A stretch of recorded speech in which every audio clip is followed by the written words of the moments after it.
So, broadcast is live. So, we should be online, 11 o'clock. At least here in Europe. Markus, for you is slightly different.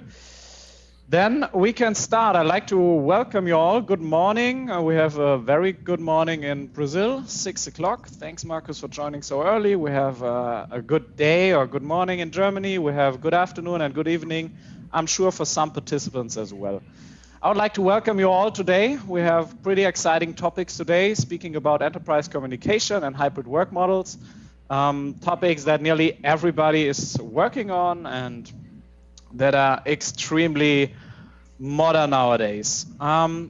It's always important to have a good start, as we just saw as Germans yesterday in the European Championship. Therefore, I would like to introduce everybody first and for all. I already mentioned Markus Kirsch, who is our head of security at Rocket.Chat. I'm super delighted to greet Dr. Henning Dransfeld from ISG. And of course, one of our first users, Oliver Jägle from DB Systel. And me and myself, I'm Marius Neidlinger, responsible at Rocket.Chat for sales in the DACH region, so Germany, Austria, and Switzerland. And I think this is also like a great opportunity. We already see who's participating from a speaker's point of view. So we have a lot of different viewpoints. We have ISG as an external researching company looking at the market, looking at trends. We have Oliver as somebody who's really using all that stuff in an enterprise and in a real-world use case. And of course, Markus is having a slightly different view maybe than we have sometimes from a sales perspective. So really focusing on security, on architecture, and all that stuff. It should be more or less an interactive format, so we decided fireside chat for you to discuss a variety of topics. We look at trends, what's happening in the market, and then look at key findings that ISG is seeing in the market and things that are changing, especially post-pandemic. But we also want to have all your questions. Please feel free to put it in the chat at all time. We have colleagues online watching the chat section, answering key questions.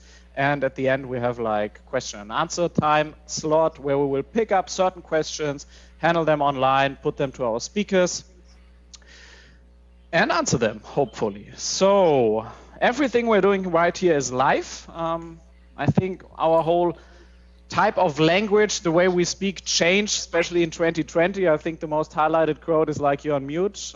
Can you see my screen? Next slide, please. We're already joking in the preparations about it. And so we try to put everything interactive. First example, now we have the first slides online. That should be from ISG. And let's start with that. So Henning, if you could maybe kick it off and show us a little bit what you're seeing in the market and what are your key findings maybe about enterprise communication and hybrid work models.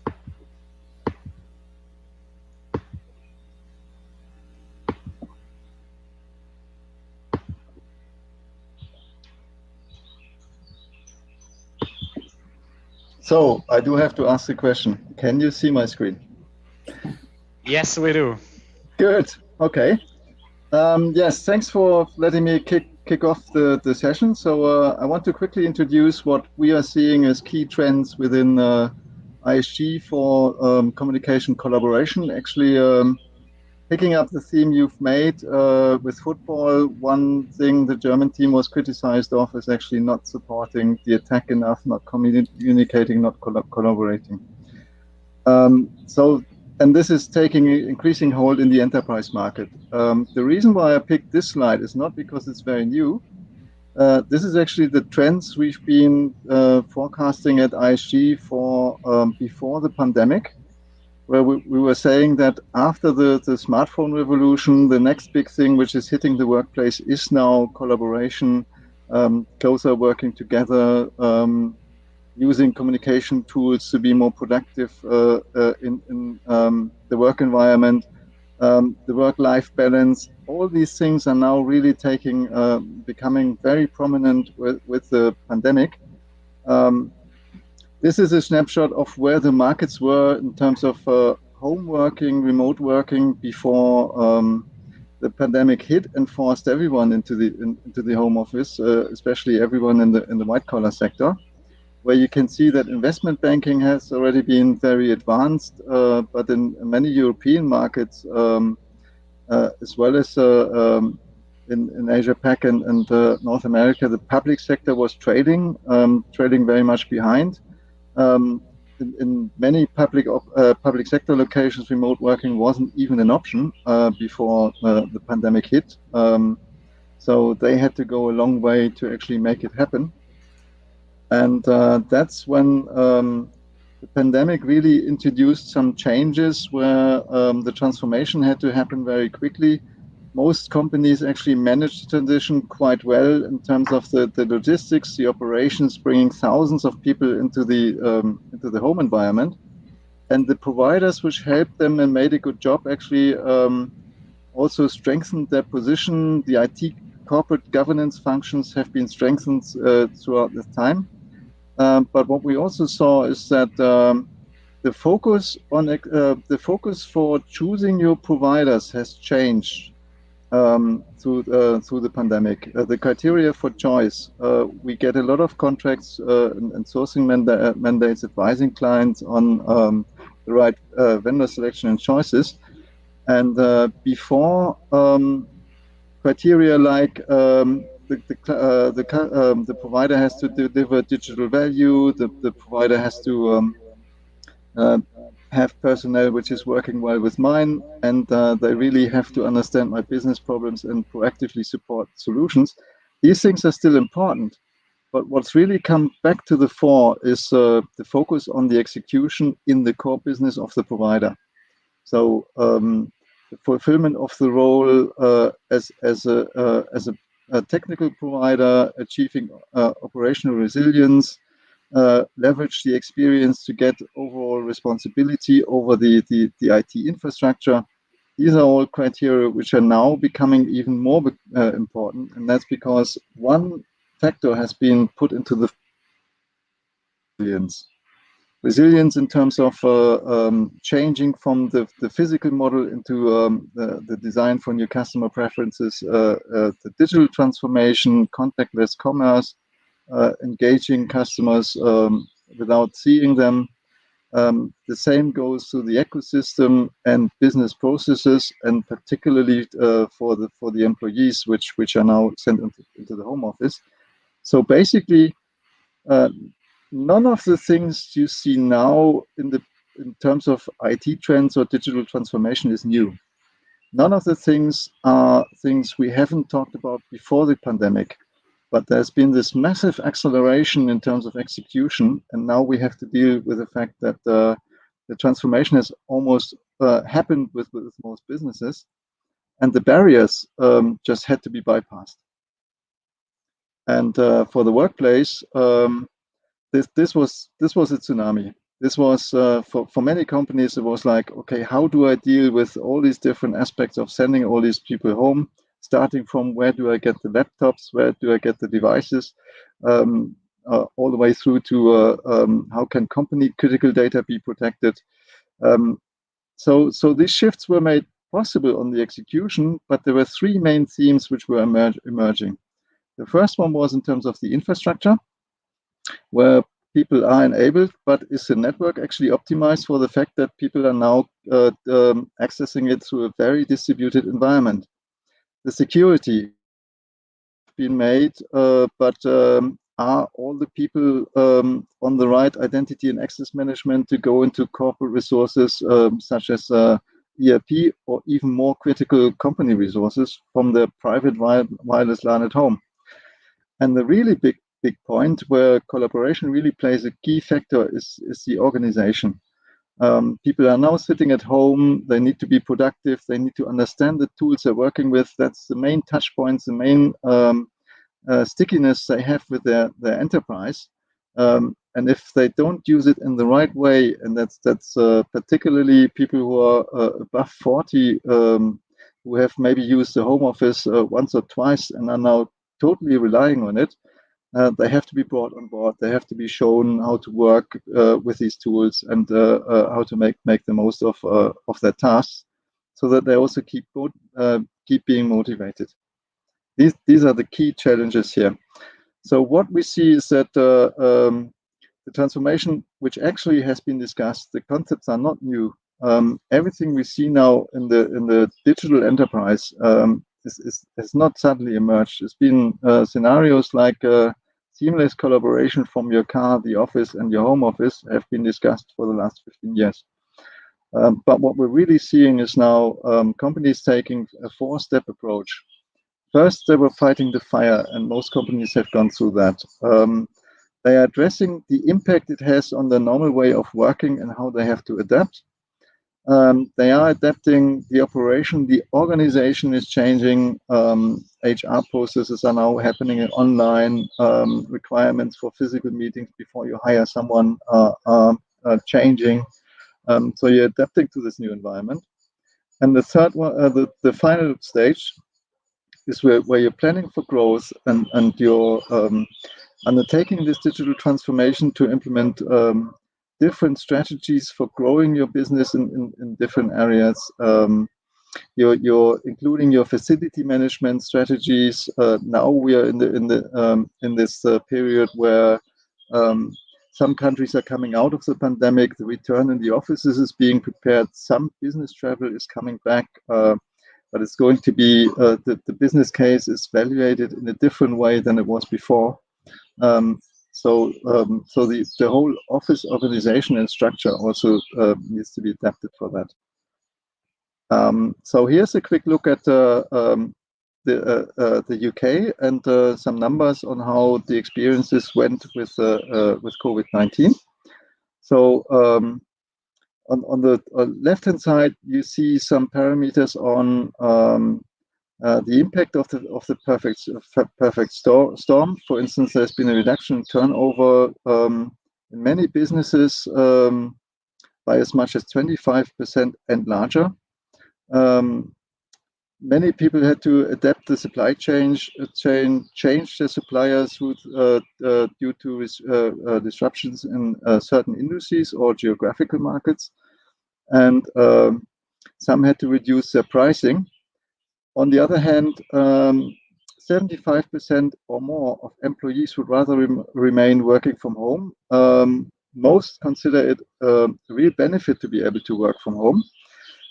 And this is a well-known fact, which in the UK has been known for a long time, that actually your performance of the productivity of the employees increases, but also does a detachment of the company. So you have to really make sure with digital processes, digital events, for instance, team events, that you make sure people still feel a belongingness to their company.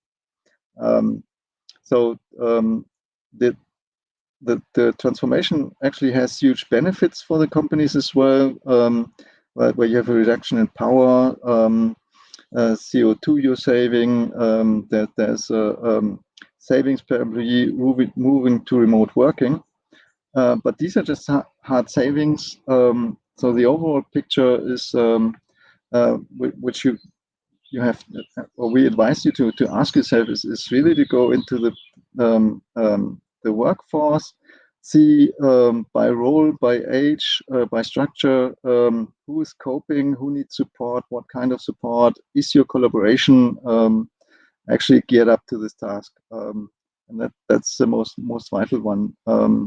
Is the equipment you have up to the task, and do your users know how to use it? And then you're well set for the transformation. So with that, I would just ask the question, has the productivity in your enterprise actually risen after the remote working tsunami in 2020 and the transformation we've seen in 2021? Thanks, Henning. Thank you. I think it's really important to always get like a neutral point of view, to step out of your own enterprise, of your own business, to get a view on the market and what's happening. So thanks, Henning, for updating us on this. I think we all agree there's plenty of changes going on, and the speed of the changes are really, really fast. The impact is really high. Thanks for quantifying a little bit what is happening out there. So we see a lot of things changing, and maybe I just want to summarize in my own words, maybe 3 key findings, if you can support me on that. So it's somehow the infrastructure that companies set up to face this tsunami of productivity that or the tsunami of work, how we do it. There is a security aspect that I saw and that you mentioned, but there's also like a cultural change. And how do I adapt? How do I use tools? And how do I maybe increase productivity, or maybe I don't, depending on how I can accept this cultural change? Is that more or less correct, Henning? Yes, that's the main principal themes where we see the most difficult one to grasp is actually the one about culture change, collaboration, bringing the people on board, because it's the softest component. You can't measure it as much as the others. There's a lot of focus now on customer experience and experience levels, but again, you have to improve on that. Let's ask somebody who already is on that journey or who's already working that. Oliver from DB Systel, you're already using our tool. When you were out there looking for a solution, you were looking more than, let's say, like a chat platform. Maybe you can walk us a little bit through your search, your initial search, and maybe why you chose Rocket.Chat in the beginning. Okay, thanks, Marius. I'll try to make it brief in this moment because it was a longer search, so I can't tell you about 2 years, probably in 1 minute. But at DB Systel, we are an IT provider of the DB group. So we've got a bigger company who is using the tooling which we provide. Our aim was to improve the organization of communication, just like Henning has highlighted. It's always been key, even before the pandemic. So about 5 years ago or 4 years ago, we started with the idea to bring together humans and machines into a collaborative environment. So we wanted to build a group chat with integrated AI. AI everywhere, we all know that probably. So, but what we wanted to do is we wanted to analyze the conversations which happen in a corporate context and to bring the knowledge of machines into casual business communication. So, and for that, we wanted to build a group chat with an integrated AI component, and we were looking for an open source group chat which we could modify with an enterprise-friendly license. That was key. And as we built our product on top of the chat, we also contributed many features to the core of Rocket.Chat. So this was one aspect which we appreciated right from the beginning, that since it's not only an enterprise-friendly license, but it also has the opportunity to bring in your own needs into the product. This was very important for us to be able to stay on the latest version while at the same time being able to find our needs in the product. So for us, this enterprise-friendly license and the ability to contribute were key features of why we chose Rocket.Chat. Thank you. Yes, I mean, for those who don't know it, Rocket.Chat is completely open source, so this comes with a lot of benefits, especially on these sides. So I'm well aware that especially you also contributed like feature that are placed inside the product, so it's really agile, it's really always developing further.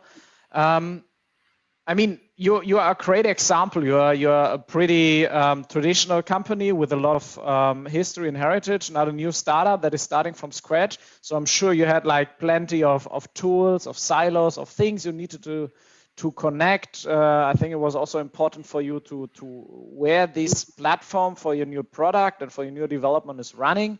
Maybe you can tell us a little bit about that, and what did you consider, and how did you manage all of that? So we were basically scanning on GitHub and on the open source platforms, because it was obvious that once we wanted to contribute and to modify a group chat, which is the core of a written communication between humans, it's a chat. So we were just scanning all the aspects which contributed to this aspect of being open source and being a group chat. So, and we chose Rocket.Chat because of its MIT license, because MIT is quite an enterprise-friendly open source license, just like we were actually looking for MIT license or Apache license products. And what makes Rocket.Chat unique is that it features group chat and at the same time this one-on-one agent-based live chat. Because frankly speaking, at least in our company, when you talk about customer, the word customer implies very different meaning to different groups in your company. For one group, another group of people in the same company is a customer. And but when you think about customers, it's always important that you get in touch with them, and being able to provide a live chat and a one-on-one, just like for your customer, is a very useful feature. So MIT license plus the ability to combine group chat and live chat at the same time. This was, well, the main reason why we chose Rocket.Chat from a feature point of view. But there are also non-feature features. That's weird, but you know probably what I mean. So aspects which made us pick Rocket.Chat. It was very important for us, particularly in the beginning, to be able to self-host it because of data privacy and regulations. So software as a service was just not an option, particularly 4 years ago. And compared to other solutions which are out there in open source, Rocket.Chat has also a very huge set of enterprise features which you just need to administer your users, like Active Directory integration or like single sign-on and all those stuff which you just need in an enterprise environment. And once you need to sign a license for it, it becomes tricky just to include that into the corporate environment, as you said, and it will just spawn a new silo. So therefore, it was important for us that we don't log into a license environment as well. Yeah. Oh, go ahead. Go ahead. Yeah, and finally, as I said, we wanted to integrate an AI component, but it doesn't always have to be AI. Frankly speaking, I doubt that in many places you need artificial intelligence. You just need the right context information. So, for example, if you are in a context of an ERP system and you just have your ERP software running, and you probably may want to recognize like a customer order number or something, you can just look it up in the ERP system, and Rocket.Chat has a very well documented API which simplified not only the customization of the chat to our needs, but also which allowed us to integrate other services like the ERP system or something. Absolutely. Henning, how do you see that? I mean, most companies, they are not playing on a green field. They need to adapt with APIs, with licenses that allow you to do that. How do you see customer and clients moving in that environment? Yes, that's a very good question. I mean, yeah, you're absolutely right. Most have an infrastructure. Most have one 500-pound gorilla for a lot of solutions, and there's big discussions now, or there was big discussions like a couple of years ago on single vendor versus multi-vendor, because and the main argument for single vendor was that whenever there's a release, something new, it would be shorter in cycles to actually bring it through if the ecosystem is more homogeneous. Now we have a lot more discussion on best of breed solutions for particular areas. On top, where the IT integration makes it much more quickly to add different components, so that you are actually more flexible in your choices, because you really have to look at your users in terms of segmentation, profiles, roles. You can't just give them all the same solution, because otherwise you get into troubles and they will actually bypass you. There's a lot of abilities now to develop your own with low-code, no-code platforms. So to keep governance, you have to provide choices, and that's something we see as a major trend now. That's a really interesting point. I think the hype word here would be agile. About being agile, especially in the IT department, we spoke a lot about changes, a lot of things happening. So I think everybody working in IT knows that every department is coming, screaming at you, want something. As Oliver said, different definition of customers. I need that for this customer. I need that for this customer or internal customer. And it's a pretty big thing. But maybe building a little bit the bridge to the second topic or the second key finding that you were talking about is like security. We are speaking a lot about the technical aspect and the selection process, but especially in the European Union and therefore as well Germany, regulation is doubling down on data privacy and on customer data in particular. And I think every use case we discussed right now is by definition including in some way customer data, because you cannot prevent on customer data getting into that somehow. So maybe Oliver, you can tell us a little bit on what were your security concerns and what were the important aspects for you then, and which kind of role was it playing in your decision-making process?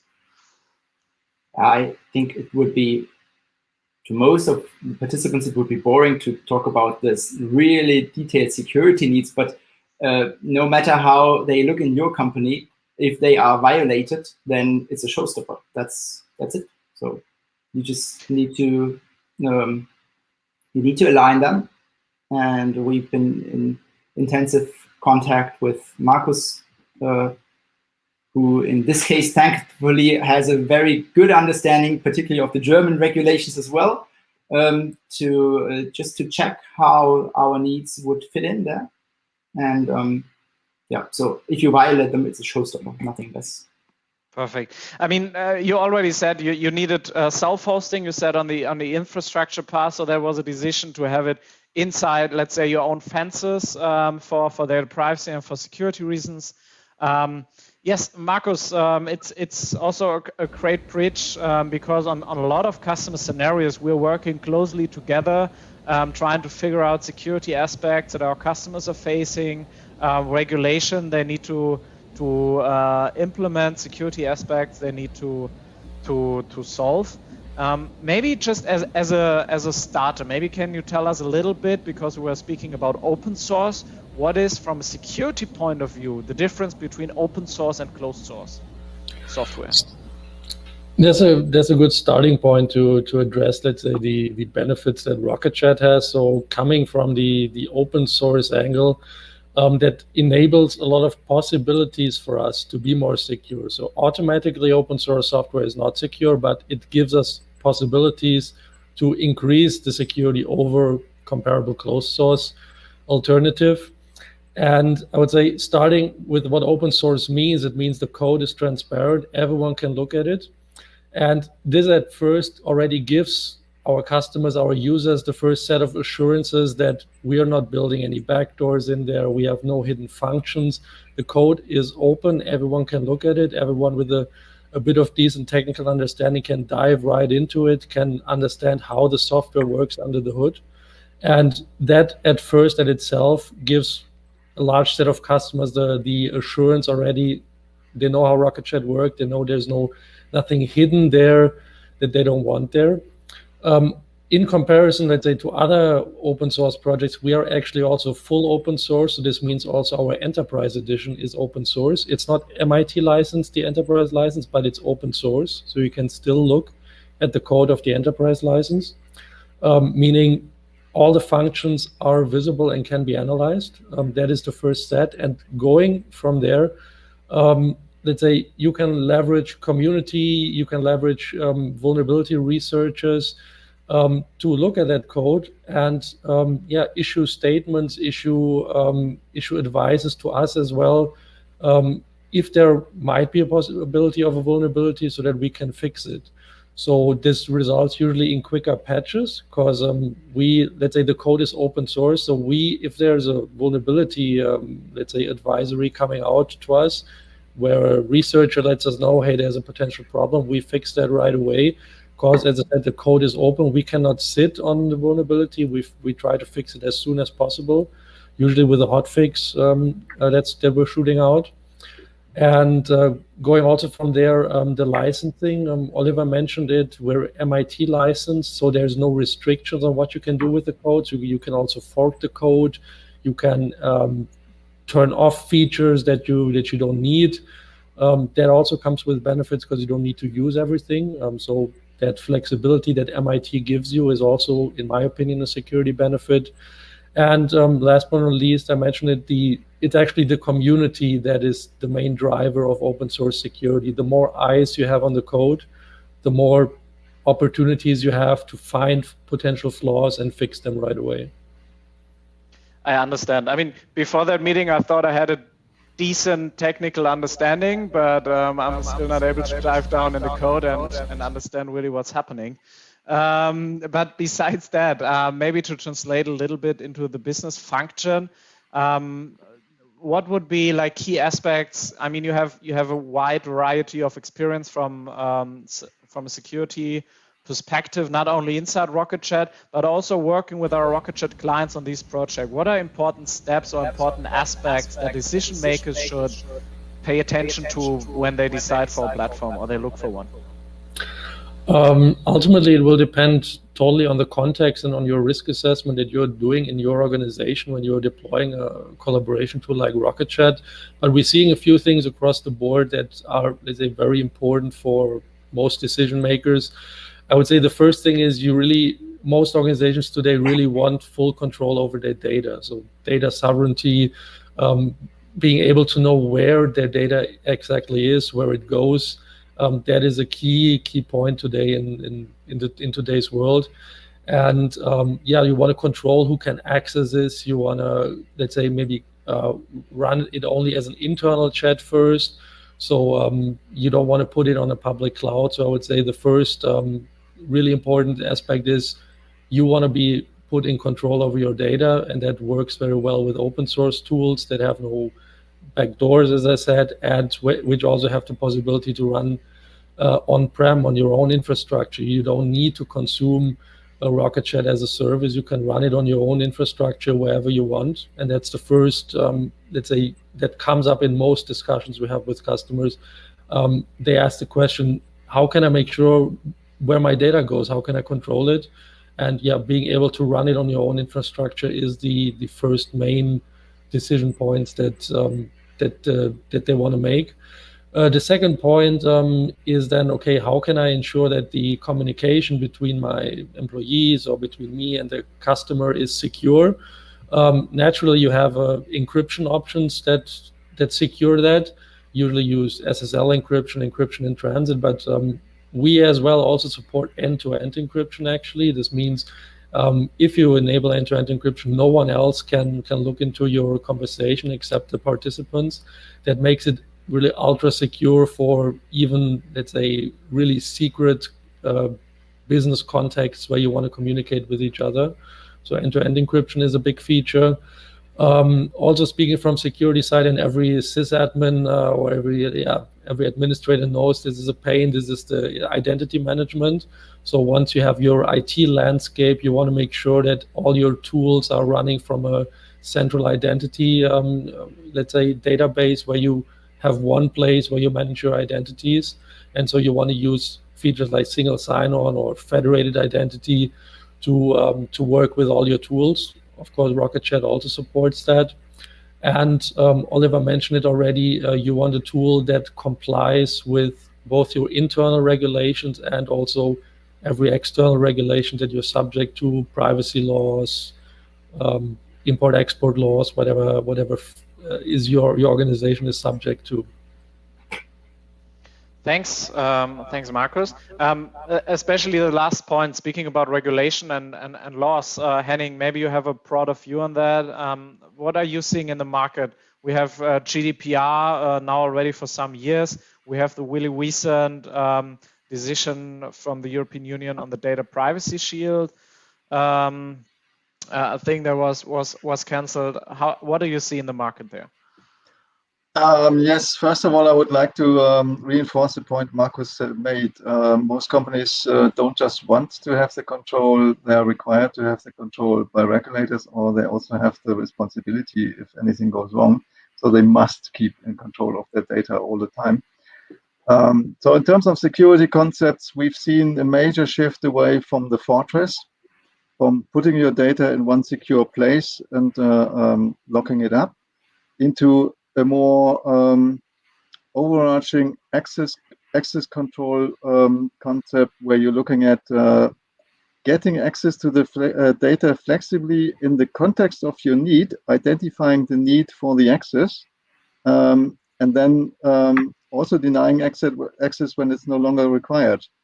A good example for that is two automotive companies actually having a joint development on parts of an electric engine, for instance, keeping everything else apart, all the knowledge which doesn't relate exactly to that engine. And after that project is finished, the engineers are locked off the data room and don't get involved anymore.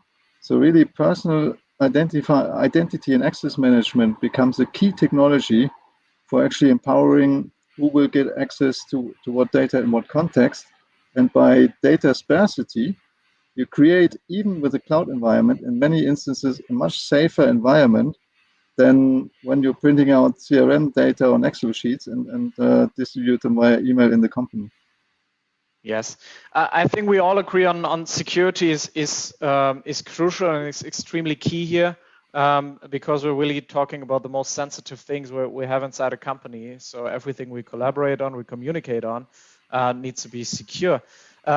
Maybe as a little move on from identity management to identity, because we were speaking about cultural change at the beginning. So everything we're talking about is like kind of disruptive on the way we work. Maybe Oliver, you can tell us a little bit about how it worked inside your company, implementing a tool like this that is like innovative and is changing the way people collaborate and communicate. How did they adapt to that? The employees, how did that work? Yeah. So as I said, we started with that 4 years ago, and actually it sounds a bit weird, but 4 years ago it was a different time with respect to how we interact in companies. I think everybody has been exposed to group chat within the past year, so we can't just say how has that been adapted, because well, it was 4 years ago. But in general, of course, we have those digital natives who used other chat tools earlier, and they just got used to it quickly. What was a bit special but very much appreciated was that it's not only data sparsity, just like Henning has pointed out, when you want to get someone out of a conversation, but you also have the full access to the history of a conversation when you just join a channel in Rocket.Chat, and that is equally important, because you just don't get the conversation which is starting from that point in time, but you get all the history as well. It's different in some other tools, particularly those used in private chats. I think you all have experience on that. In some chat tools, you just get the messages starting from the point where you join. Then we had teams who've been using support, who've been actually acting as support desks, as internal support desks with email inboxes earlier.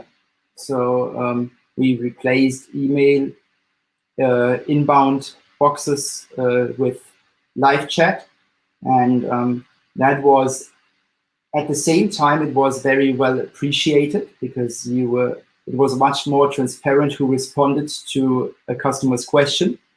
But at the same time, the need to respond quickly was much more urgent, because when you respond to an email, well, it can take an hour, but when you respond to chat, it can take minutes. It should take not more than a minute, because otherwise your customer will be gone. So that was a chance and a challenge at the same time. And well, let's say like a third group, we had classical project teams. they just needed some guidance on how to employ a tool, because a colleague of mine always says, a fool with a tool is only a faster fool. So you need to ramp your people up as well, and just to explain to them how they best utilize a tool.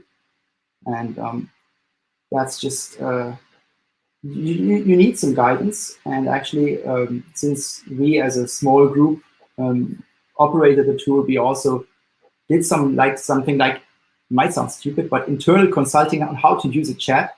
But it actually pays off, because your communication will be much more streamlined then, and it's all about reducing barriers.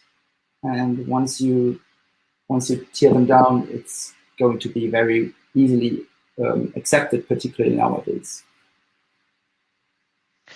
I think it's really important, Henning. I think to draw down the silos and to have seamless integration of all the tools is also a critical point for cultural adoption, right? For these tools.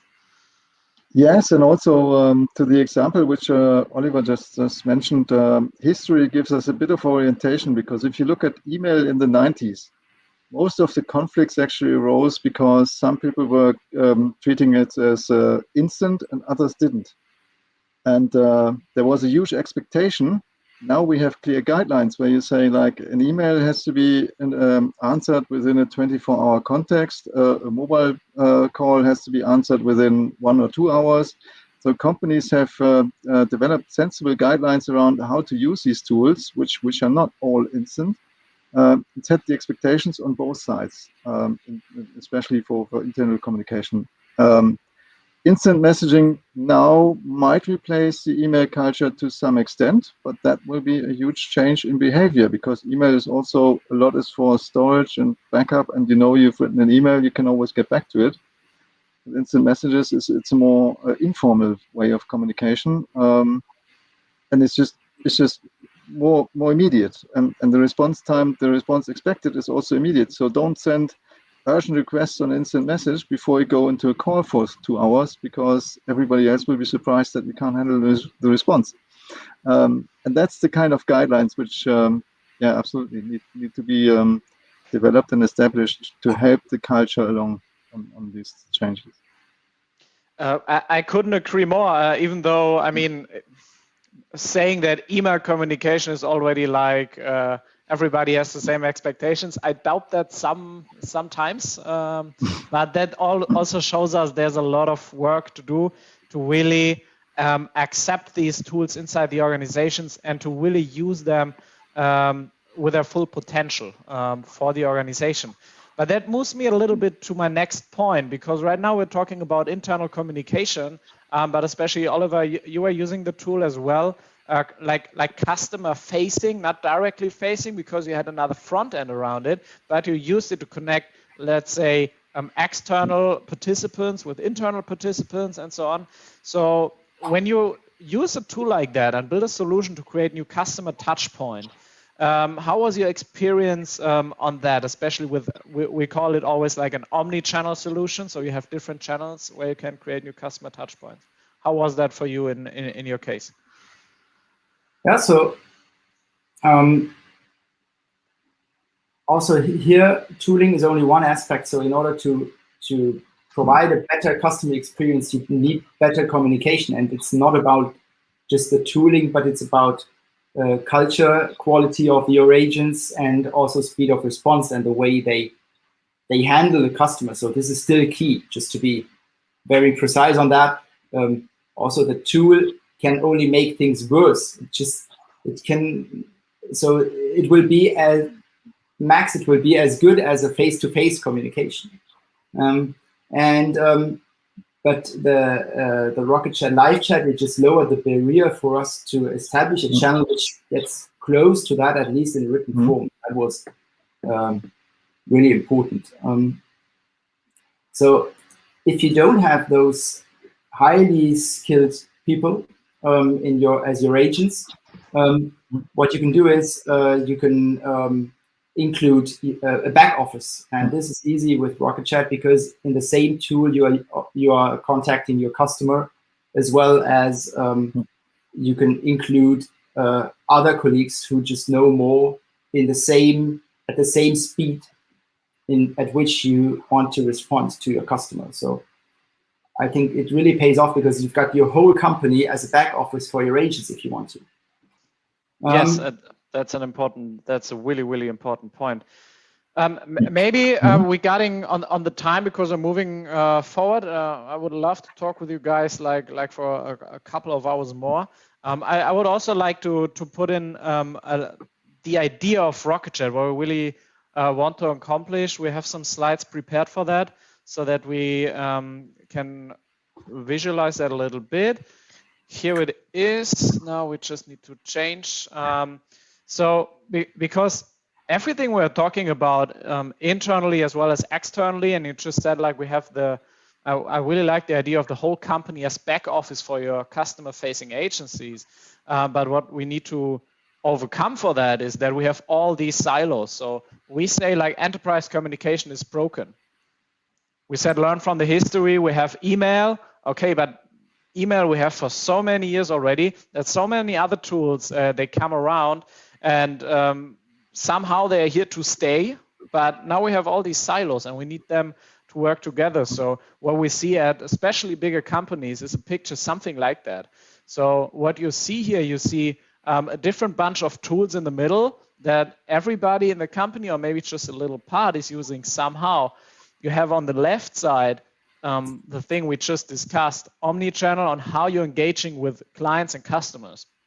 And the picture here is pretty modern already. So we're talking about instant messaging, we're talking social media. In most companies, it's still only email or maybe a ticketing system. Oliver, you already had something super advanced, combining that with AI, something like that is coming in. We have, of course, the whole team collaboration part that is getting so much acceleration from the pandemic right now. And of course, we're not alone in the world, so we have other companies we're working together. And last but not least, we have a set of tools you can see at the bottom, which is like hosting all the value and the information we have inside our company. And the magic happens, of course, once we take that and we can centralize that somehow. So just imagine that you have all these incoming streams with your customer communication. You have your whole company working at once. You have a strong and a fast link with your suppliers, with your business partners, with corporations and joint ventures. And if you can bring all of that together, speed that up, and you can also make this in a really efficient way, then this is a super, super powerful tool to advance your business. And we're talking also a lot about security today. So of course, when that comes together, that's so powerful. It needs to be secure, not only from a regulation point of view, but we are talking about something that is giving you a competitive advantage and is really helping your company moving forward. That's not something you want to have running in some cloud somewhere in the world. You don't want to have something that locks you up, that is not giving you any flexibility or agility. You need something that is secure and that is reliable, that is serving you for that purpose on really integrating all that. And this is basically what we are doing at Rocket.Chat. So we want to unify all that enterprise communication into a centralized and secure place to create the ultimate enterprise communication platform that is really bringing all that together. You have some key figures here, but also for sake of time, we will keep that brief. Of course, you have like all the different devices you can use to make that work and to bring all of that together. That would be it from the presentation point of view, and maybe we have some time for the questions. We were already collecting in the chat. There were some coming up. One of the questions, Markus, would be if you implement something like a solution like we just saw, especially on Rocket.Chat. How do you start from a security point of view to make that like security by design, like to really start in a secure way? Long story short, I mean, Rocket.Chat is ultra customizable, so you should fit Rocket.Chat to whatever your risk assessment is for your situation. So that's the benefit of Rocket.Chat, that we are so customizable. And you should make that work for you. We have an open core code, and we have dozens, hundreds of features that you can use to fit Rocket.Chat to your instance. If I would give some tips, I would say, let's say the most common features that are easy to use are using centralized identity management. Start with OAuth or a single sign-on for your instance. That's the easiest way, so you don't need to manage users inside Rocket.Chat, but in your identity provider. Use end-to-end encryption, so let's say that all content by default is secured between the parties communicating. And yeah, these are, I would say, the two easiest starting points. You can also do things like disable public registration, that you can, let's say, limit external users from registering, so you can keep it really to the audience you wanna have it inside your company. But these are three low-hanging fruits you can start with. Perfect, thank you. Another question we received is, what type of analytics are you running, Oliver? I'm not sure if it's analytics or if it's also AI on the messaging part. Oliver, can you take that question? I can give it a try. So analytics is a huge term. So, but what we did is in order to find out what people were talking about, we just used other open source software. So we've been using Solar and libraries from how's it called? So MIT has a library for natural language processing. So we just use natural language processing in combination with Solar, which is an open source search engine, to find out the relevant terms and to trigger implicit searches for terms which have been written in the body of a message. So that was what we've been using as analytics in broader sense, to find out what people were writing about and just to search for them without their need to search on their own. So that was basic thing we did. Hope that matched the question by Sarah. I don't know if we had any clarification inside the chat. If it comes, let's see which kind of question comes next. That's a fun thing because we cannot send that. Do you think inter-organizational communication through instant messenger is an emerging topic? Maybe I would like to take this one in the beginning. So I think we all know that also from our private lives, the way we communicate. I think if I want to tell something to a friend or somebody, I'm not using email anymore. So we're using instant messaging all the time. And I think also the expectations of how clients getting in touch with companies is of course something like that. So if I have that experience every day in my life, I would like to have that as well as with companies I get in touch with. Between companies, what I see from a customer point of view more and more is that due to the lack of alternatives, you use some of these instant messengers, but you can see super fast that you're really violating regulations. So they need an alternative. But maybe Henning, you have an idea on that. Is that something you see? Yes, I see it as a vital topic now coming up in organizations because it's really starting to have an impact. Not only positive if you don't do it right. I'll give you one example. There's been a project where normally with this type of project, you would have people coordinating over the phone the activities in weekly meetings before they then go on to the activities. In this case, the project manager did away with the calls because he thought we can communicate over the instant messaging platform. Guess what? Yeah, we did communicate, but nobody actually took tasks away, so nothing really happened. And the real collaboration stuff didn't really happen before we reintroduced the telcos and clarified a lot of things we can deal with on instant messaging, but both had to go together. So it's really becoming business critical that you align those different tool sets. Absolutely, I really like your view on that. And what I really see from clients outside is that this is making a competitive advantage if that's something you can leverage inside your communication strategy overall. So I hope we answered that one properly. What is the most common security leak outrage in enterprise communication? Markus, do you want to take this one heads on? 2020, you're muted. Crowd number one. I would say the most common thing is really a leak of private customer data. That's the most critical thing that can happen to you as an organization. You don't want to lose your customer trust, and your customer data is today your most valuable information asset. So these things can happen in a myriad of ways. So you want to secure your whole, let's say, IT infrastructure, of course, your IT collaboration tools as well, to avoid that. You don't want your customer data out there leaking to the public or to your competitors or to some hacker out there. I would add, if I may, that the second most important is somebody stealing your data, encrypting it, and selling it back to you. Not just customer, but also production data or warehouse data, whatever you need.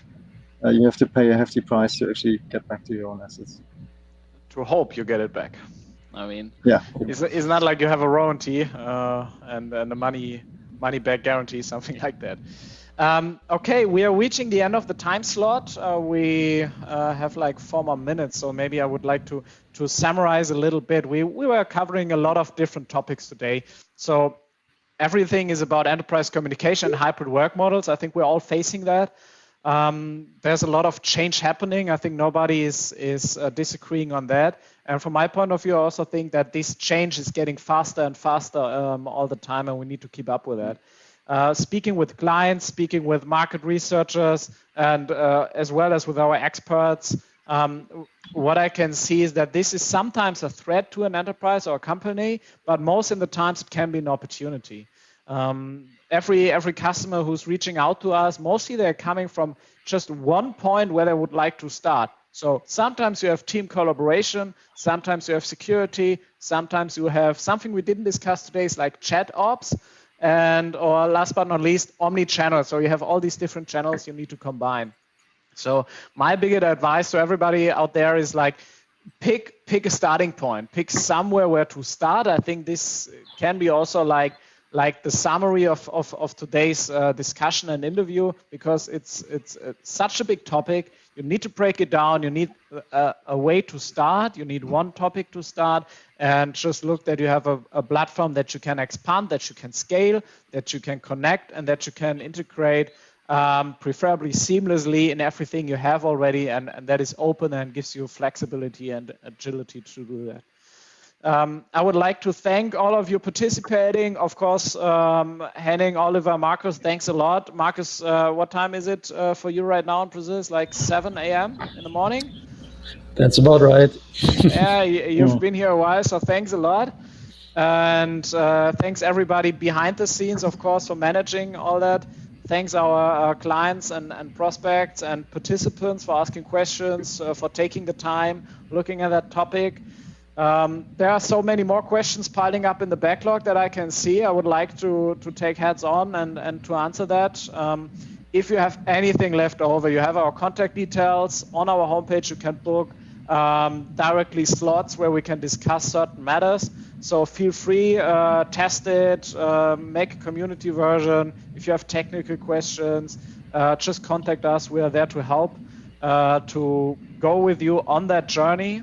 That journey that is maybe now urging you to be taken, especially after the pandemic.